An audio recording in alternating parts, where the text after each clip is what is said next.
cabdullaahi wuxuu noogu yeeray gurigii maxamed siyaad bare dadka ugu yeeri jiray annaga oo mareexaana markuu noogu yeeray iyo gurigaan ma taqaaneen waa naqaanaa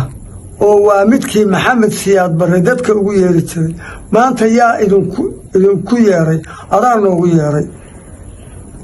waxaa ilaahay ugu ogyahay maanta meeshay maraysa haddaan ogahay inaanan meeshii aan maray mareen buu yiri khudba dheer iyo hadallaa meeshaa ka dhacay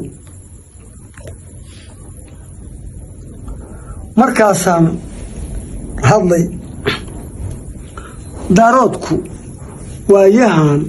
si wa u doqonsanaayeen dabayl caafimaad iyo haddaa daawo loo fili dekanooyinkay kala qabeen duudsi loo beri darmadaa la wada seexday iyo daydka guriga ah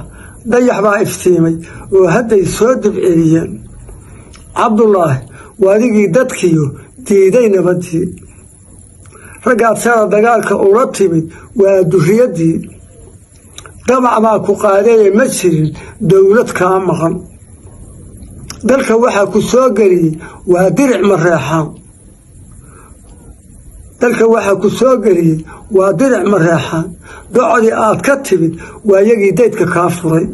dibna waxuma eegaan wixii duulku soo maray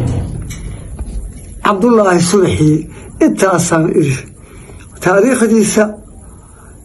iyo meeshuu ka soo galay iyo raggii xamar keenay reerkay ahaayeen